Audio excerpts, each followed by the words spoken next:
Seguimos tocando el tema educativo porque me acompaña la profesora Esther Torres. Ella es de la Asociación de Supervisores de Educación de Panamá. Está acompañada por el secretario general el secretario general de esta asociación, el profesor Rodolfo Barría. A ambos le doy la bienvenida a Next Noticias. Buenos días. Buenos días. Muy buenos días, Fernando. Buenos días, profesor Rodolfo. Pues situación realmente, y ustedes como supervisores, ¿cómo ha sido, pues, cómo ha funcionado el sistema educativo en estos 2 años? ¿Cómo es la estatus actual? ¿Y cuándo ustedes vislumbran que lleguen a las condiciones para volver a las clases presenciales? Muy buenos días, Fernando. Nuevamente, profesor Esther, un saludo cordial en la distancia a toda la amable teleaudiencia. Efectivamente, para el sector educativo, en términos generales, la situación educativa producto de la pandemia ha sido sumamente difícil. Es cierto que el ministerio tuvo que interrumpir abruptamente el funcionamiento del sistema educativo, pero progresivamente, a partir de 2020, se dieron pasos positivos para su reapertura. Fue así como se dictó el decreto ejecutivo 435 que modificó el decreto 25 que da fundamento legal al calendario escolar 2021 que está en curso en este momento. La situación ha sido complicada porque los niveles de contagio, la pandemia no cede. Hay variantes en el país que están activas y que preocupan a la población y que nos dificulta al sistema educativo poder funcionar de manera normal con la seguridad para los estudiantes y para los padres de familia de que los centros educativos no van a ser focos de contagio para ninguno de los actores educativos. El mantener el sistema educativo en modalidad a distancia nos ha dificultado enormemente el que los procesos educativos se desarrollen de manera suficiente y de manera efectiva, lo que ha hecho que vayamos experimentando esa apertura gradual, tal como se dio en el 31 de mayo de 2020, con un número significativo de escuelas pequeñas para que los estudiantes asistiesen presencialmente y se pudiesen recuperar en la medida de lo posible los contenidos académicos que el estudiantado debe recibir, porque tenemos que recordar que el país no cuenta con la conectividad necesaria y suficiente para que todos los docentes puedan atender a sus estudiantes en línea. Claro. Y miles de estudiantes están siendo atendidos por los docentes a través del teléfono, de WhatsApp, de llamadas, a través de tutorías, de módulos. Entonces, esa atención necesitamos acercarla un poco más y a eso obedece el intento del ministerio de generar la apertura de los centros educativos, pero recordando siempre que se tienen que garantizar las medidas de bioseguridad para todos los actores. Pero, profesor, pueblos pequeños que tienen una escuela multigrado, por ejemplo, ¿qué imposibilita de que esas personas vuelvan a la escuela si al final son pueblos que tienen inmunidad de rebaño per se? ¿Qué dificultad hay de que vuelvan los estudiantes del antiguo segundo ciclo, pues donde se está vacunando a todos los mayores de 16 años? Es decir, no hacer la apertura general, pero sí de casos muy específicos. Pues escuelas pequeñas, yo creo que ahí tienen el pueblo, la propia inmunidad la tiene el pueblo, que al no tener casos, que no veo por qué no se puede regresar a la clase. Es precisamente uno de los puntos, Fernando. El ministerio lo ha señalado en el memorándum y en la circular que ha emitido. Y en el primer punto señala que en los centros educativos, según reporte del Ministerio de Salud, no se han reportado ningún foco de contagio entre la población estudiantil y de docentes, y que se ha ido avanzando significativamente en el proceso de vacunación.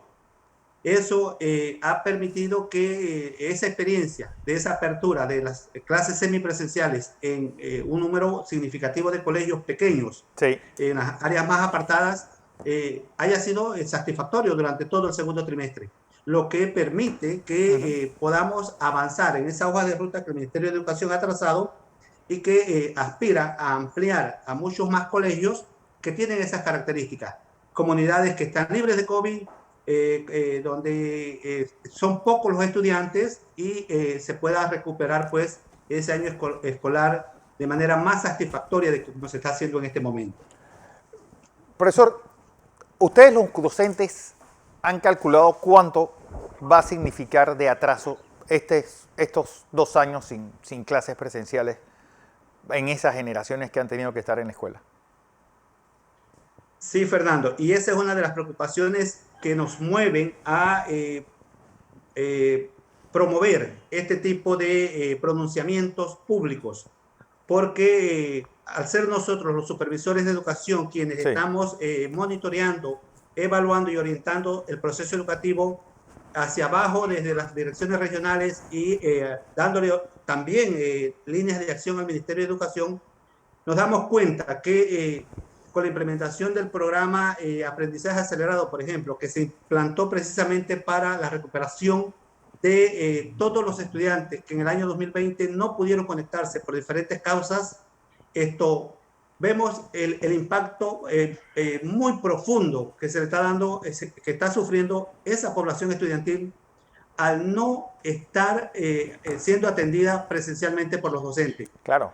Significa que al transcurrir más de 17 meses de las instituciones educativas cerradas, el impacto negativo de la falta de preparación adecuada va a ser muy profunda. Debemos recordar que Panamá ya venía antes de la pandemia con un rezago en lo que era la formación un poco más sólida de nuestros estudiantes en todos los niveles del sistema educativo. Y evidencia de ello lo tenemos con los resultados de las pruebas internas y externas que se aplicaban en el país. Significa entonces que definitivamente, si no se abren los centros educativos a la mayor brevedad posible, dentro de las posibilidades que la pandemia nos permita y los controles de bioseguridad, las consecuencias de recuperación académica para nuestra población va a ser mucho más significativa. Por eso urge que todos pongamos posiciones. Sí. El Ministerio de Educación, en su rol de ser el garante, el que implementa las políticas educativas, mantenga una línea de conducción de estos procesos firme, en el sentido de que no demos pasos en falso. Es mi opinión que hasta ahora claro, lo que se ha hecho para la apertura de los centros educativos ha sido correcto, de la mano con las indicaciones que ha dado el Ministerio de Salud. Y si bien hay algo que me llama la atención, porque si uno ve los exámenes de ingreso de la Universidad de Panamá, los colegios de excelencia siguen siendo, a pesar de ser clases virtuales, los que muestran los mejores resultados. Quiere decir que tienen los profesores incluso más aptos a este gran cambio que fue la educación a distancia. Es posible que los colegios de excelencia, por ser centros educativos que cuentan con los recursos tecnológicos, hayan podido continuar en estos 2 años con un proceso mucho más efectivo. Pero esa no es la realidad de los 3.800 sí. colegios que tiene el país. Hay un número muy alto de colegios y de escuelas que enfrentan, Fernando, lastimosamente, situaciones vergonzosas para un país con los presupuestos que tiene Panamá. Hablar hoy de que no debe ser una exigencia que un colegio tenga agua es una aberración a nuestra forma de entender las cosas. Y de allí que pues están muy distantes en ser instituciones que puedan tener esa conectividad que le hubiese permitido a los docentes haber tenido un acercamiento y un seguimiento del proceso educativo como se ha dado en estos colegios pues que gozan de esa dicha de tener esas facilidades. Bueno, también está con nosotros la profesora Esther Torres. Ella es asesora legal de la Asociación de Supervisores del Meduca. Profesora, buenos días. Sí, buenos días, licenciado Fernando. Gracias por la oportunidad. Buenos días a toda su teleaudiencia. Precisamente lo que usted le acaba de preguntar al secretario general, al profesor Rodolfo, en cuanto a cómo nosotros vemos la situación del Ministerio de Educación en estos 2 años, pues es importante que nosotros pues, hagamos de conocimiento a toda la sociedad panameña que, muy independiente de lo que dice la circular pues, emitida por el director general de Educación, el profesor Guillermo Alegría, cuando en el asunto el profesor menciona el retorno de docentes, supervisores, directores y administrativos. Nosotros queremos dejar claro y decirle a todo el país que los supervisores de educación, desde el mes de mayo del 2020, nosotros estamos trabajando presencial con los salvoconductos. En el momento en que el Ministerio de Salud dio el aval para que se utilizaran los salvoconductos, son 16 regiones educativas. Muchos supervisores, por no decir la gran mayoría, utilizamos salvoconductos para ir a los centros educativos, porque es bueno recordar que el año pasado el calendario escolar se interrumpió el 11 de marzo, cuando ya pues se detectó lo que era el contagio del COVID-19. En ese momento nosotros estábamos trabajando las organizaciones escolares que todos los años hay que hacer por aquello del presupuesto que se establece para el Ministerio de Educación. Necesitamos nosotros hacer esas organizaciones porque hay que ver la cantidad de docentes, la cantidad de estudiantes y se necesita más personal. En el mes de marzo, abril y mayo estábamos nosotros trabajando las organizaciones conjuntamente con los directores. Significa que los supervisores, esa circular que emite la Dirección General donde nos solicita retorno, pues está muy mal redactada desde la percepción de nosotros, porque nosotros desde el mes de mayo del año pasado estamos con salvoconductos recorriendo el país para poder saber nosotros cómo íbamos a hacer con lo que era la redacción la redacción y la elaboración de las guías y de los cuadernillos. De hecho, supervisores fuimos los que trabajamos en el currículum priorizado del 2020, estableciendo los contenidos, porque ese es nuestro rol. Trabajamos dando clases y cualquiera lo puede observar en los medios de televisión, dando clases, grabando clases, porque para mayo, junio y julio, ningún docente salía porque estábamos restringidos con cédula, pero los supervisores con salvoconductos sí estábamos trabajando. Trabajamos todo el año. Quienes distribuyen las guías y los cuadernillos somos los supervisores de educación. Quienes le damos seguimiento y garantizamos el proceso educativo somos los supervisores de educación, porque los docentes están en sus casas dando sus clases, ya sea por WhatsApp, ya sea por plataforma, pero somos nosotros que llevamos de verdad el peso de lo que es garantizar el cumplimiento del proceso educativo. Entonces, a nosotros de verdad nos parece muy desconsiderado y muy temerario eso del retorno de los supervisores. Los supervisores no hemos dejado de trabajar en las 16 regiones educativas y hasta el día de hoy lo seguimos haciendo. Entonces, nos parece importante pues, hacer esa aclaración. Pero, incluso profesora, también yo le diría... Pero, profesora, ustedes están vacunados.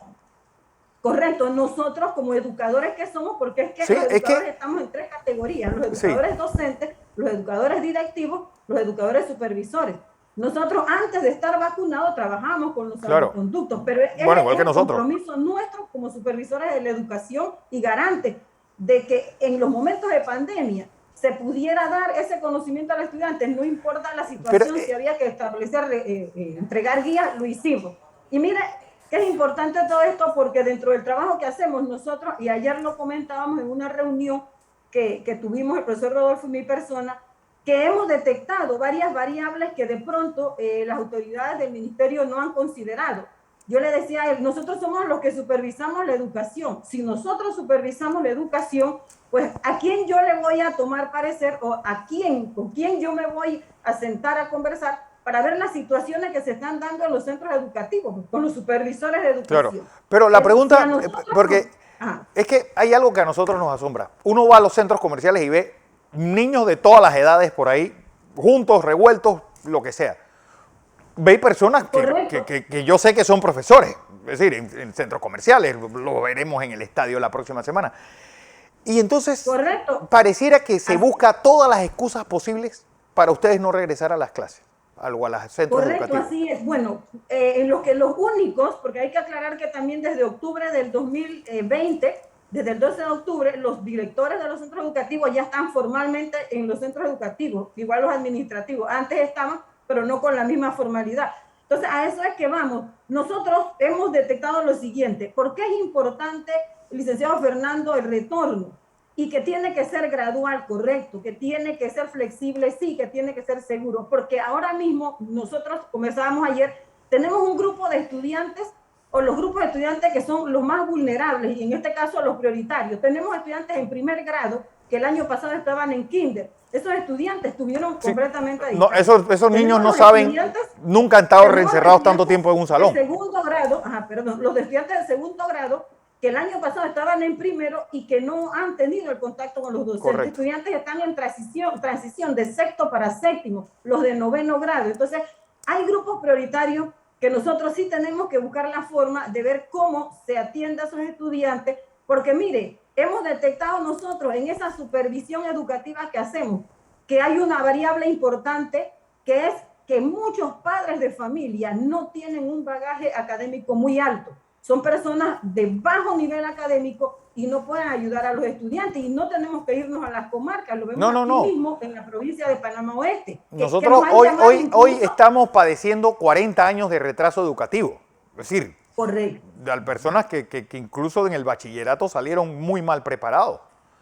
Y que hoy son abuelos y padres. Son padres de familia que a nosotros nos han llamado y nos han dicho necesitamos que por lo menos se les dé tutoría, y han sido conscientes porque el nivel académico de nosotros no nos permite ayudar a nuestros hijos. Entonces, hay una serie de variables que si la ministra de Educación y su equipo se hubiese sentado con los supervisores de educación, que somos los que tenemos el contacto y la interacción con las comunidades educativas, quizás hoy día la situación fuera otra. Está bien, es cierto que los docentes están dando clases a distancia, unos usan la plataforma. El que esté en plataforma no es verdad que va a salir a la casa, si sabemos, de la casa a los centros educativos, porque sabemos que los centros educativos no todos tienen internet, pero hay que ver entonces cómo se hace, porque hay otros estudiantes que no tienen el acceso a internet y que debemos nosotros trabajar por el derecho a la educación de ellos. Así es que no es poner a los docentes en 2 turnos, es en qué momento tiene que venir al centro educativo, porque sí hay licenciado Correa, sí hay trabajo que hacer en el centro educativo, pues debe haber los acumulativos,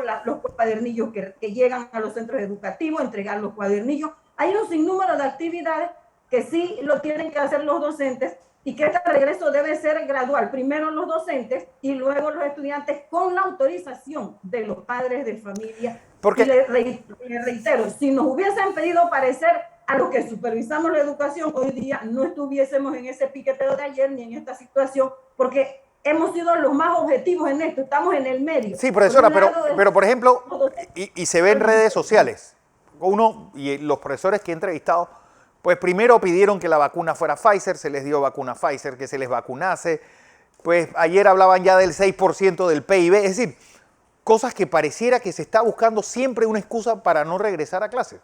Sí, ya hemos regresado casi todos, aquellos que, y vuelvo a poner el tema de los centros comerciales, aquel que trabaja en un centro comercial, pues está no solamente junto a 40 estudiantes, o 30, o los 300 que hay en una escuela, está junto a los 20, 10.000, 15.000 que van todos los días al centro comercial. Y bueno, tomando las medidas necesarias. Sí, ¿por qué los docentes no lo pueden hacer? O tienen que siempre decir algo más. Profesor Barría. Licenciado Fernando, mire, como he planteado anteriormente, el Ministerio de Educación ha ido dando los pasos de manera gradual, de manera progresiva. Cuando se dicta el decreto 345, que es donde se implementa para el segundo trimestre de 2020 la semipresencialidad, sí. El artículo 2 de ese decreto da 5 condiciones fundamentales. Una de ellas es haber conformado el comité COVID, contar con los protocolos, establecer e implementar plan de retorno seguro, la vacuna de los docentes. Y el elemento número 5, que los padres, contar con el consentimiento de los padres. Hemos visto cómo hemos avanzado en el transcurrir del tiempo de manera positiva en esta apertura. Y no se trata de que los docentes efectivamente no quieren retornar. Lógico es que hay un temor, la población tiene un temor, algunos padres de familia tienen el temor de que sus hijos puedan ser objeto de contagio y se propague el virus en las casas. Sí. Pero la experiencia esta previa ha demostrado que efectivamente haciendo los controles correspondientes y en comunidades pequeñas, porque esto es una especie de apertura gradual. Claro. Se va a hacer primero en las escuelas pequeñas, las áreas más apartadas, y posteriormente los colegios de mucha más matrícula. Y que efectivamente estos colegios pudieran seguir contando con ese apoyo o ese trabajo en virtualidad, porque al ser centros urbanos que tienen el mayor número de población, se puede seguir implementando la estrategia de educación a distancia. Bueno, lo importante, y yo quiero dejar claro esto, porque el profesor Barría y la profesora Esther, ustedes fueron y se ganaron su puesto de supervisores por concurso. Eso es importante mencionarlo, que ambos llegaron ahí pues por medio de un concurso y no es alguien que llegó por dedo ni por nada. Son personas que están en su puesto conseguido, pues, y sabiendo los riesgos y beneficios, si es que tiene alguno, que tiene este puesto de supervisor. Así que yo creo que hacerle esa aclaración a la teleaudiencia para que sepan con quiénes estamos hablando. Sí, y si me permite, el licenciado Correa, también hay que la teleaudiencia sepa esto. Nosotros estamos por concursos públicos nacionales en nuestros puestos permanentes. Somos los que supervisamos la educación, los que cada periodo de gobierno, cada 5 años, estamos viendo administraciones llegar con sus intereses partidistas en cuanto a proyectos. Y estamos allí nosotros. Nosotros no estamos nuevos en el sistema. Si alguien conoce el sistema y se nos domina la columna vertebral, somos los supervisores de educación que estamos viendo toda la situación. Y es lamentable que los gobiernos de turno busquen proyectos de sus intereses políticos partidistas y no ver la educación. Mire, si nosotros seguimos como estamos, que cada 5 años viene un nuevo periodo de gobierno y cada uno implementa, dígame en qué momento, y usted es periodista y disculpa que yo se lo diga así, en qué momento nosotros vamos a mejorar la educación, si cada 5 años quitan y ponen y quitan y ponen. Claro. Dígame, ¿cuándo vamos a poder ofrecer esa educación de calidad al pueblo panameño? Y nosotros cada 5 años nos mantenemos en el puesto observando, viendo, dando nuestros puntos de vista, pero es que cuando llegan las administraciones, llegan con sus intereses políticos partidistas. Claro. Y esto no se va a resolver nunca. No crea que por la pandemia. Estos son problemas que vienen desde hace mucho tiempo. Pero es que también se da una sumatoria de cosas, profesora, porque, es decir, no puede ser que haya 18 organizaciones magisteriales donde cada una tiene un discurso muy distinto y que no tiene y pareciera no tener como foco principal al estudiante, que yo creo que es la razón de ser de cualquier sistema educativo del mundo. Es decir, no solamente esos vaivenes políticos que hay, obviamente con la entrada y salida de ministros de educación, sino los vaivenes políticos intrínsecos que hay dentro del Ministerio de Educación. Correcto. Así como usted lo explica así mismo. Es que el problema es que se ha ido relajando porque al nosotros darnos cuenta, y no podemos hablar de todo, de esta situación político-partidista que hay cada periodo de gobierno, pues hemos caído y nos hemos relajado en eso, y cuando acuerda, pues vamos nosotros también en el vaivén. Por eso decíamos nosotros anoche, somos los únicos actores objetivos en todo esto. Somos los más objetivos, los que supervisamos la educación, los que podemos decir, esto está bien, esto no se está haciendo, aquello está allá. El problema es que los pareceres no se consideran. ¿Para qué estamos los supervisores de educación si las decisiones en cuanto a todo lo que tiene que ver con el sistema educativo se deciden a puerta cerrada, y cuando acuerdas salen comunicados como estos, memorándum como estos, y nosotros decimos, ¿y por qué no consideraron esto y por qué lo otro? ¿Por qué no han considerado, no han visto el punto de vista de los supervisores? Y que nuestro trabajo es muy medular en todo lo que es el proceso educativo y no estamos ni de ningún lado ni del otro. Nos mantenemos neutral, diciendo las cosas como son y que todo el país sepa lo que de verdad se está dando. Sin embargo, pues nosotros dentro de las posibilidades hacemos nuestro trabajo con la administración que esté, eso sí, y pensando siempre en la educación del país y la educación de nuestros estudiantes. Bueno, como tiene que ser. Profesora Esther Rodríguez, secretaria de Legal, y el profesor Rodolfo Barría, quien es secretario general de la Asociación de Supervisores. Esta es la posición de ustedes como gremio. Y Fernando, quiero dejarlo sentado.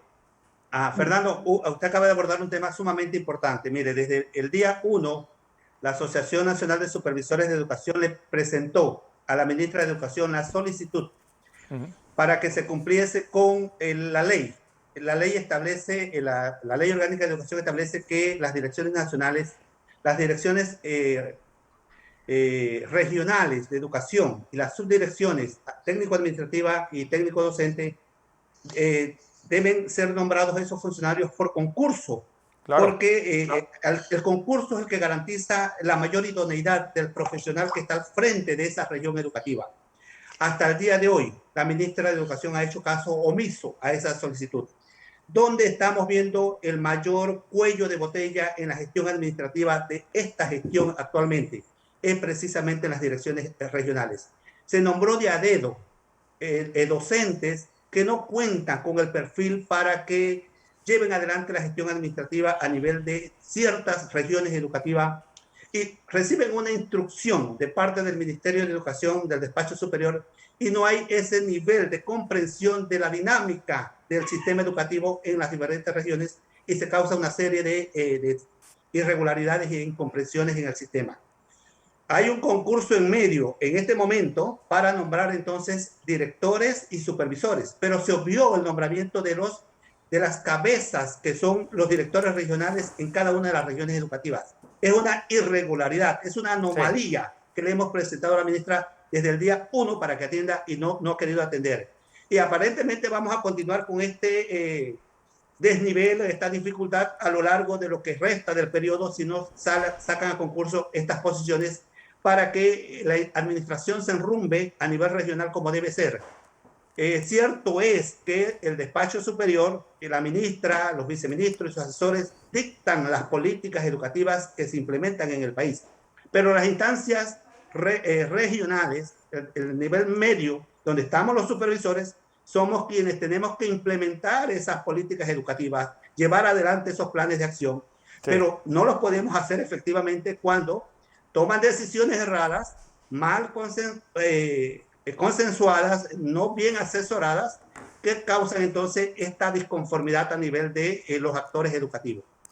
Nosotros queremos enfatizar que a pesar que en el decreto 345 se le da la autorización al padre de familia para que sea quien al final avale la presencia del niño a la escuela o del joven a la escuela, la población, nosotros queremos entender y sabemos perfectamente que hay un sentir que priva en la población de la necesidad de que las escuelas se abran. Y que de allí que, viendo cómo se ha comportado la pandemia en los últimos años, los controles que se han tenido, sentimos que estamos en condiciones de que los centros educativos puedan ir abriendo progresivamente, garantizándole la bioseguridad a los estudiantes y a los docentes, y que el proceso educativo vuelva a tomar el curso regular que tiene que tomar por el bien de los estudiantes. Exacto. Ese es nuestro llamado, ese es nuestro centro de atención, porque nos damos cuenta que de la manera como se está llevando el proceso educativo, los resultados son desastrosos. Del 2021 van a ser desastrosos. Exacto. Profesor Barría, no sabe el gusto que me da pues esa posición, y yo creo que es de justicia que se regrese a la escuela lo más pronto posible, obviamente tomando las medidas y encontrándose con personal docente, personal administrativo en las escuelas debidamente vacunados, como están, y que pues se vuelva al proceso de enseñanza-aprendizaje como Dios manda. Rodolfo Barría, secretario general de la Asociación de Supervisores, también estuvo con nosotros la profesora Esther Torres Correa, quien es la asesora legal de esta organización.